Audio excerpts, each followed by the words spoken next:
Swami Vivekananda refers to this.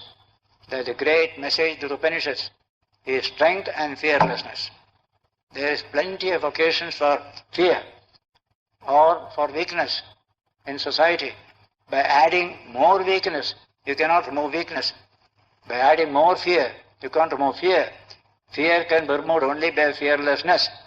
That is Brahman, knowledge of Brahman. Therefore, remove fearlessness, remove fear through the fearless. That is the Atman, our own eternal self. Now, this is the wonderful chapter number 4. Now we enter into section 5, the same chapter. Here, scriptures, Shankara's commentary is very interesting. He deals with the subject, Yajnavalkya and Maitreyi. We had already read the story in the second book of the Brihadaranyaka Upanishad. 2:5, 1 to 14 verses already had described this story, Yajnavalkya and his wife conversation. I just quickly go through once again, since it is here in this fourth book, that was in the second book. Ataha Yajnavalkyasya dve bharye babhuvatuhu. Yajnavalkya had 2 wives, Maitreyi cha Katyayani cha. Maitreyi, Katyayani. Tayorhi, Maitreyi Brahmavadini babhuva. Among them, Maitreyi was a Brahmavadini, lover of Brahman, philosophically inclined, spiritually inclined. Stri prajneva tarhi Katyayani. Katyayani was like any other ordinary woman, interested in the nice things of life, but not something like Maitreyi. Ataha Yajnavalkyo anyat vratam upakrisyan. Yajnavalkya decided to take to another way of life, a sannyas life, by renouncing the world. At that time, he said, call Maitreyi. Maitreyi iti hovacha.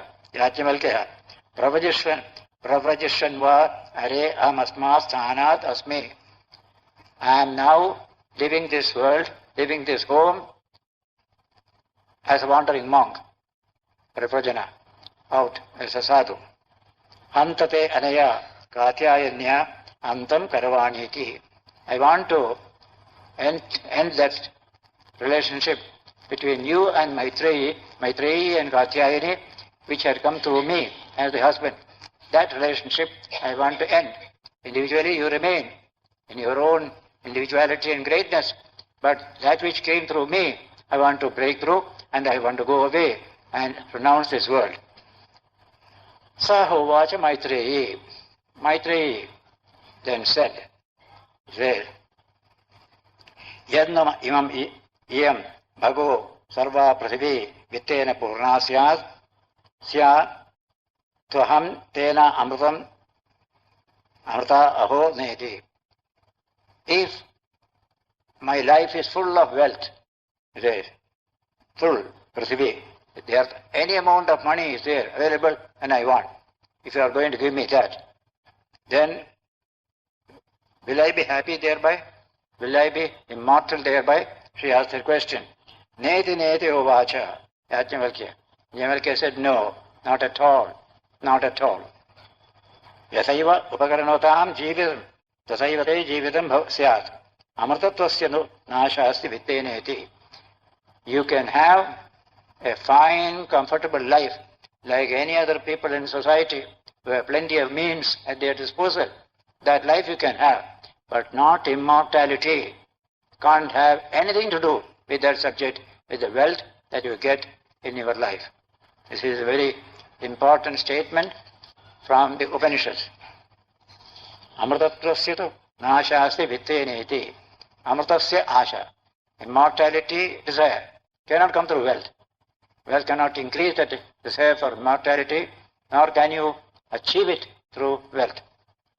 Maitreyi said. Then Maitreyi immediately replied, Sahovacha Maitreyi, Yenaham namritasyam, kimaham tena kuryam. That by which I cannot become immortal, what shall I do with it? Yadeva Bhagavan Veda, Tadeva me bruhiti. Whatever your honor knows, tell me that. I don't want to have wealth and live a comfortable life. I am seeking something still higher. Sahovacho Yajnavalkya. Yajnavalkya immediately said, Priyo vai khalu no bhavati sati. My dear, you have been extremely dear to me in my life. Priyam avruddham avruddhat. That love has become multiplied now by hearing your answer. Hanta tarhi bhavati edat vyakhyāsyāmi. I shall now explain this to you. Oh, honorable one, bhavati is a very respectable way of addressing the wife. Bhavati vyakhyāsyāmi. Vyakhyākṣānasya tu me nididhyāsasveti. Whatever I am explaining to you, try to meditate upon it. That will be helpful to you. You have been my beloved even before. You have magnified what is after my heart. If you wish, my dear, I will explain it to you. As I explain it, meditate upon its meaning. Then the next Sahovacha is had come before the very important statement of Yajnavalkya. Nava are patyo kamaya patipriyo bhavati atmanastu kamaya patipriyo bhavati. It is not for the sake of the husband, my dear, that the husband is dear, but for one's own sake that the husband is loved. There is one's own dear, atmanaha. The word of atman is used there. One's own true nature, that is the love. All other things love for this work only. And this is included for everything. It's not for the sake of the wife that the wife is loved, but for the sake of the self, the husband that is loved. This series of such comes there. In the end he says, Sava re bhutanam kamaya bhutani priyani bhavanti. It is not for the sake of the bhutas, elements, that they are dear to us, but because they serve the Atman, our own real self. Atmanastu kamaya bhutani priyani bhavanti. Nava are sarvasya kamaya sarvam priyam bhavati. They by individually state things, whole things, sarvasya, anything in the world.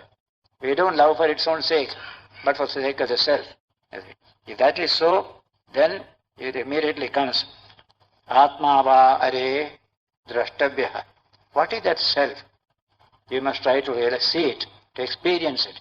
Atma va are drashtabhya. My dear, the Atman has to be realized. How? Shodavyo, mantavyo, nididhyasavya. First you hear about it, that within this body-mind complex there is a spark of divinity. Most people have not heard it at all. As a German youth told me in Berlin after the lecture, Swamiji, you said about this divine spark. It's a wonderful idea, but I have never heard it. It is the first time. It is worth understanding. It is a profound truth. That feeling people get. So, Shrotavyo. Then think about it, Mantavyo. How to manifest. That light is there, hidden by all sorts of mental impressions, etc. But to remove them little by little, manifest the divine within. What a wonderful work. Life becomes meaningful thereby. Merely eating, drinking, and dying away without knowing this truth is no meaning at all. And so, Shrotavyo, Mantavyo, Nididhyasavya, deep meditation on the subject. First hearing, then thinking, then deep meditation. That is necessary. Atmani khalu are drishte sute made vijñāte idam sarvam viditam. Yajnavalkya concluded by saying, when the self, my dear, is realized by being heard of, reflected on, and meditated upon, all this is known. So all this is all from the self only. Atman has manifested himself as the infinite universe. Atma Vedam Sarvam. Other Upanishads have said, all this is nothing but the Atman. Try to realize it in yourself. You will realize it everywhere else also. In this way, he said. Now, in the shloka coming, Yajnavalkya says, if you separate anything in this world from the Atman, then that separated thing will consume you. will enslave you. See the language. If you separate a thing from the Atman, that thing will enslave you. There's language. If you separate a person from the Atman, that person will enslave you. So also all other aspects, one by one. The Brahmana enslaves one who knows him as different from the self. Here the word oust, the word Brahmana. Paradadyo. Paradadyo is the language, ousting, throwing away, etc. So various, everything. The Brahmana, Kshatriya, all these are nothing but the self. They are all nothing but the self. So looking on them as different from the self is big offense. And for that offense, you are getting aloofness from the self. That is language. Then the example is given.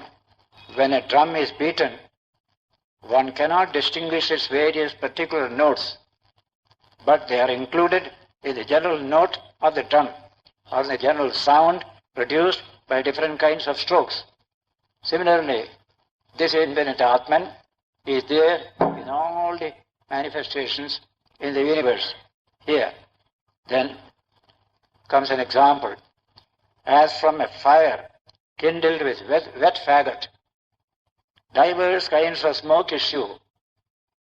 Even so, my dear, the Rigveda, Yajurveda, Samaveda, Sarvangirasa, history, mythology, arts, Upanishads, verses, aphorisms, elucidations, explanations, sacrifices, oblations in the fire, food, drink, this world, the next world, and all beings are all like the breath of this infinite reality. Like that smoke coming from the fire, from this infinite Atman, all these have come as a breath of God's own breath is this universe. That is it. It's a very beautiful idea. Sarvani cha bhutani asyeva etani sarvani nishvasitani. The Lord's breath produces these various manifestations.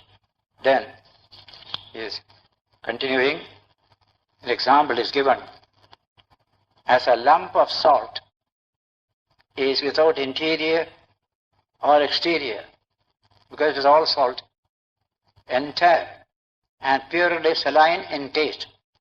Even so is the self without interior or exterior, entire and pure intelligence alone. The self comes out as a separate entity from these elements, these physical elements composing together a body. Then I get a self separate from you, from these elements. And this separateness is destroyed with them. When this body is destroyed, they go back to the body, goes back to the elements, the distinction between self and not self also vanishes. After attaining this oneness, it has no more particular consciousness. I am a separate individual. That consciousness goes away because we have realized the one infinite consciousness. This is what I say, my dear. So Satya Ajnavalkya. In text it is very interesting. Sayatha Saindhava Gano. Saindhava is salt. Gana means a lump. Saindhava Gano. Anantaro Abhakya. Neither internal nor external. Krishno, full. Say, Rasagana. One single taste. Rasagana. Eva. Evam va. Hare. I am Atma. So also is the Atman. Antaro, Anantaro Abhakya. Just no interior, no exterior. Krishna, full. Prajnana Ghana. Mass of pure consciousness. Prajnana Ghana. Nothing external is inside. Nothing outside its own thing is there. It is itself alone. Prajnana Ghana. A very important expression. Etebhya bhutebhya samuthaya. This separate consciousness we get because of the elements forming the body. So in this body consciousness is caught. In this body consciousness is caught. In this way there is separate consciousness apparently. But when the bodies are removed, consciousness completely disappears as something separate. So preta sapnyastire pravimite huvachi yajnavalkya. When he said this, now Maitreyi became a little confused at this point. That's very interesting. Saho vacha Maitreyi. Maitreyi said, Atraiva me ma Bhagavan mohantam api pivdatat. At this stage, oh blessed one, you put me into confusion, delusion. Something that you have said just now. What is that? Nava aham imam vijanami iti. I am not able to understand this, what you said. Saho vacha. Nava are aham moham bravimi. He said, Yajamalkya said, I am not telling anything to put you into delusion. What I told you is the truth. Try to understand it. He said, Avinashi va are, I am Atma. My dear, this Atman is Avinashi. You are afraid the Atman is gone. When the body is dead and gone, everything is gone. No, this Atman is Avinashi, indestructible. Avinashitu tadvidhi. Yena sarvamidam tatam, the Gita, the second chapter. Know that to be Avinashi, which envelops the whole universe. So, Vijayanyamiti. Sahovacha. Nava are aham moham bravimi. Avinashi va are amasmatma anuchitti dharma. This Atman is Avinashi and anuchitti dharma, meaning thereby indestructible. Anuchitti dharma. Nothing can destroy it. Just here you have led me in the midst of confusion. Maitreya said, Sir, I do not at all comprehend this. He said, certainly, I am not saying anything confusing. This self indeed is immutable and indestructible, my dear. It is not subject to destruction, either in the form of change or of extinction. That is the Atman. Now comes his explanation. When he said that when this separate individuality vanishes, then there is no more separate consciousness. Then he thought, that means extinction, absolute void. You become shunya. You're just like there are people who meditate without much training and they feel a sinking sensation as if they are going to sink in meditation, sinking into some infinite void. That feeling some people get and they get frightened. So this idea that by getting into the Atman, we become destroyed, we become lost, that fear is not correct. Ramakrishna used to say, this infinite Atman is the ocean of immortality. How can you become mortal by diving into the ocean of immortality? You must be immortal only. The fear of death is due to a certain worldly attitude at that time. Now, Yajamalkya explains it further in a very beautiful verse. This we shall take next Sunday, and some of the remaining verses also. The book will be practically over next Sunday. Important portions of the book, some of the very unimportant portions dealing with rituals and ceremonies, I do not take in here. So next Sunday we hope we shall be able to finish this great book and take to another great book, that is Chandogya Upanishad, a little smaller than this, but equally important. But it is 8 chapters. First 5 chapters are full of ritual, ceremony, whole type of theology. But last 3 chapters, the highest philosophy, you get there. So we shall deal with that book after we complete this study. We'll spend a few minutes in silence before we disperse. Om Purnamada Purnamidam Purnat Purnamudachyate Purnasya Purnamadaya Purnameva Vishishyate. Om Shanti Shanti Shanti. Hari Om Tat Sat. Last Sunday we saw Maitreyi becoming confused by the teaching of her husband Yajnavalkya. That is the portion we shall now take up and complete, a very important section. This conversation between Maitreyi and Yajnavalkya, it had occurred earlier in this third book, 7, 3 to 23, occurring again here in this and we studied last Sunday what Maitreyi said when Yajnavalkya said that take a lump of salt, anywhere you bite, it is all salt. It is an immense salt inside. So also is this pure consciousness, nothing but consciousness. Then he says, it has no interior, no exterior. It is this self, you and I, we come as a separate entity from these elements, physical elements. And as soon as this separateness is destroyed, it says, when the elements are destroyed, our separateness also is destroyed. That means I am destroyed. That understanding came, misunderstanding, to Maitreyi, as it has come to many other students of Vedanta, down to even our own time in Swami Vivekananda's experience with Sri Ramakrishna. This separateness is destroyed with the destruction of these elements constituting our body. There.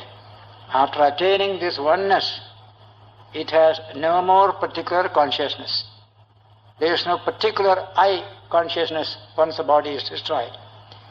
And he said this, Maitreyi said, now in this, at this point, you have put me into confusion. He said, Sahovaja Maitreyi. What is that? I do not comprehend all this. Yajnavalkya said, certainly, I am not saying anything confusing. This self is indeed immutable and indestructible, my dear. Don't fear, self is going to die. Don't fear, you are going to be drowned in the self. There is no drowning in the self. Self is immortality. So how can you get destroyed? A correct understanding is needed. For that, the last sloka in this whole section, we begin today. Yatra hi dvaitamiva bhavati, taditara itaram pashyati, itara itaram jigrati, itara itaram rasayate, itara itaram abhivadati. Because when there is duality, as it were, then one sees something, one smells something, one tastes something, one thinks something, one touches something, one knows something. If there is a second thing. But when to the knower of Brahman, everything has become the self, then what should one see and through what? What should one smell and through what? What should one taste and through what? What should one speak and through what? And what should one hear and through what? What should one think and through what? What should one touch and through what? What should one know and through what? Various examples are taken. There is no second thing. Therefore he says, through what should one know that, owing to which all this is known? Through what shall we know that? He says, tat kenakam vijaniya, etc. Yenaidam sarvam vijanati, tam kena vijaniyat. Through which we are able to know all this. Through what shall we know that? That knower himself. How to know the knower? That is the question. So, Esha neti neti atma. This Atman we can see only as not this, not this, not this. The self, the knower. You can't objectify it. You can't put it like a cow in front and say, here is a cow. You can't do that with the Atman. Agrihyo nahi grihyate. It is imperceptible. It is never perceived. It is unattached. It never feels pain, never feels injury. That's the nature of the Atman, ever pure, ever free, ever illumined, according to Shankaracharya's definition in the Brahma Sutra commentary. Nitya Shuddha, Nitya Buddha, Nitya Mukta. That is the nature of the Atman in all of us, he says. Through what, O Maitreyi, should one know the knower? It's a very wonderful question. Ask that question yourself. Through what shall we know the knower? When you do know the knower, knower becomes an object of knowing. No more a knower. A knower cannot be known. It says, Vijñātāram are kena vijaniyāt. Vijñātāram means knower. Are, my dear, kena vijaniyāt. How shall it be known? A knower cannot be known. Ityuktva, he says, Anushāsanāsi Maitreyi. This is the teaching. Oh, Maitreyi, he said, this much indeed is the means for immortality. Amritatva, that's what she asked. Teach me what can make me immortal. I don't want these worldly goods, it's a partition which you want to give me when you go on sannyas just now. Give me what will make me immortal. Here is that. This much indeed is the means for immortality, my dear. Saying this, Yajnavalkya left for the forest. That is how the text ends here. Yatavatare se vijñātam. So, Amritatvamiti, Yajnavalkyo vijahara. Yajnavalkya left, became a sannyasin at that time. Now, this is once discussed in the second chapter, in the third chapter, the third book, in about 22-23 verses. It had come already. This Yajnavalkya Maitreyi dialogue. The second time it is coming here, with slight difference, that is all. But there is an important segment, and this much is the Upanishad, is to show there is a real teaching. Here, Shankaracharya also refers to it very often, that this much is the teaching. In every one of us, there is that infinite Atman. That Atman is one and never multiple. Though we are multiple, Atman is never multiple. It is as much in you as in me, and it cannot be divided. It is undivided. That is the nature of the Atman.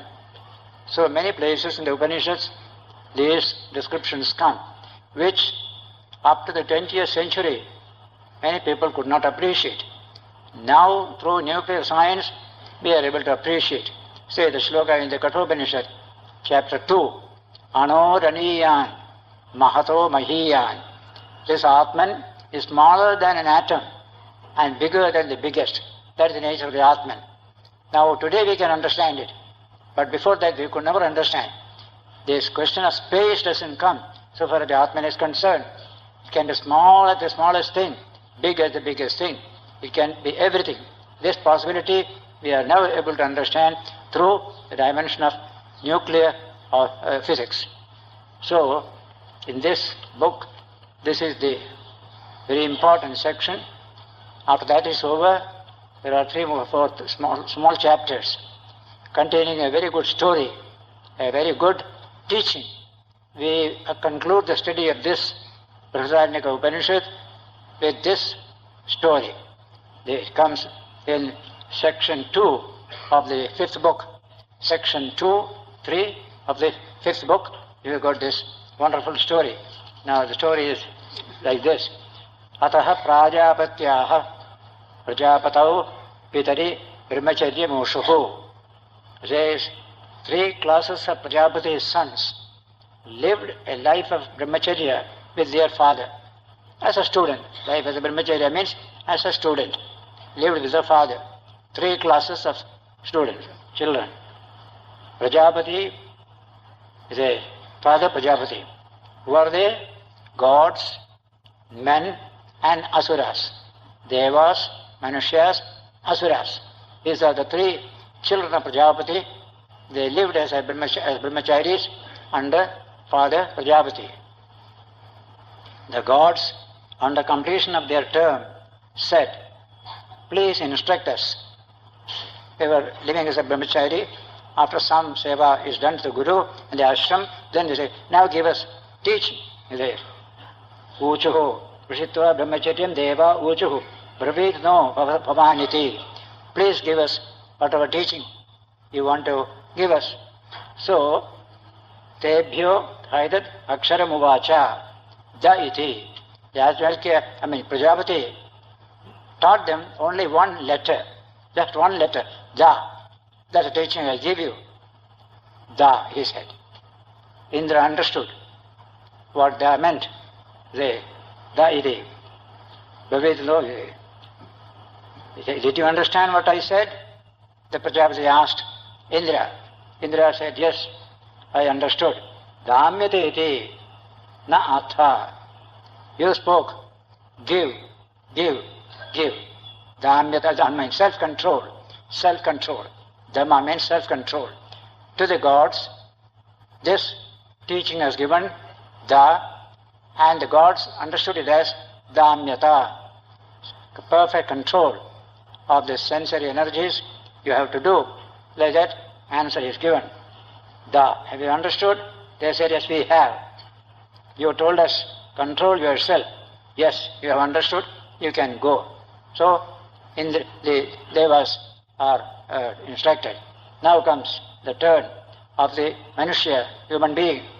Atahainam Manushya Uchuhu Brvedano Bhavaniti. Please teach us. The human beings, they are told. Tebhyo Haitad Eva Aksharam Vacha. To them also, he gave the same letter as a teaching. Simply said, Prajapati. Very highly suggestive teaching, and the intelligence that brings out meaning of that suggestive teaching. Iti. Have you understood? He asked. Yes, we have understood. You tell us, give. Means give. Thou, give. That's the teaching you are giving to us. Means to give. Dana means. You tell us, give. Yes, we have understood. You can go. Now comes the Asuras. Atahainam Asura Uchuhu. Brabhitano Bhavaniti. Tebhyo Hedadeva Aksharam Vacha Daiti. To the Asuras also, when they requested for instruction, Prajapati said the same teaching gave. That's the teaching he gave to the Asuras. Then, did you understand it? He told them. He said, yes, we have understood it. You say, Dayadhvam, have compassion. That's the teaching. Means Dayadhvam. Third letter. The last is Dayadhvam. Have compassion. Yes, you have understood. Then the Upanishad says, that very thing is repeated by the heavenly voice in the cloud. When the thunder goes on, you can see the teaching coming to you. He says, in the Sanskrit text, Nastiyati, Omedehi Vacha, Vyachastheti, Tatadat Eva Esha, Devi Vak Anuvadati. In the atmosphere, you can get the same sound of through the thunder. You get the teaching. Saneshnuhu, also the lightning coming through the thunder. Iti. Dhamyata, Datta, Dayadhvam. What are they? Dhamyata, have self-control. Datta, give charity. Dayadhvam, have compassion. Three beautiful ideas. Dhamyata, Datta, Dayadhvam. Tadayada Trayam Shikshet. People must learn these three. Dhanam, Dhammam, Dayamiti. Dhamma means self-control. Dhan means charity. And the last one is Daya, compassion. Generally, Shankara's commentary will say later on, each one of these had something lacking, and each one got the teaching that will remove that what is lacking. That is what is being said here as the teaching. Therefore, one should learn these three things: self-control, charity, and compassion. You can see all over the world how much suffering comes for not having these three virtues. We inflict on oneself, on others, for absence of these virtues: self-control, charity, compassion. So, Shankara's commentary says, the Asuras took it as, have compassion, be kind to all, for you are cruel, you are injuring others, and so on. That very instruction the Prajapati continues to this day, through the cloud, the thunder,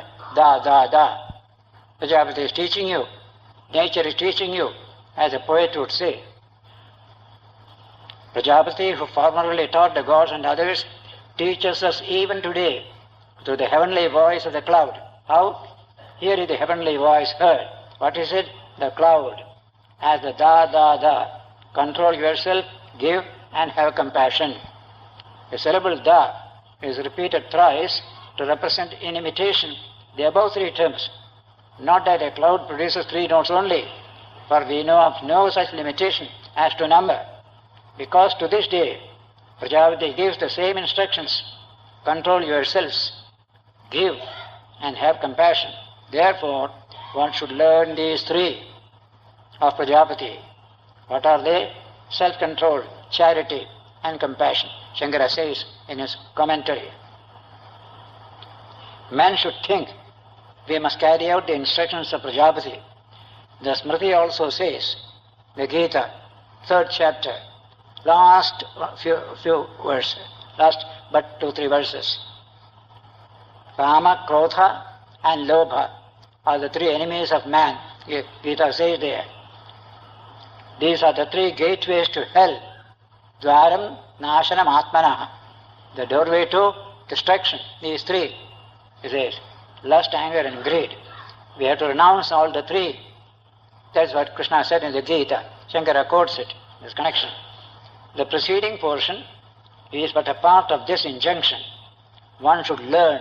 We have to learn these things. We do not get it by ourselves. By learning only it will come. By birth we don't get it here. Those who can guess the motives of others hold different views on why Prajapati spoke the same syllable. The gods, men, and asuras, considering themselves guilty of a lack of self-control, charitableness, and compassion, respectively, lived as students with Prajapati, apprehensive of what he might say to them. Each one knew his own weakness. As soon as they heard the syllable da, their own fears led them to understand its meaning. They were sincere students, so they could understand, this refers to me. What is lacking in me is this. It's a well-known principle in life. Shankara says that sons and pupils are to be dissuaded from evil through instruction by the parents. So father is Prajapati here. Suppose you find your child doing something cruel to an insect or to an animal or a man.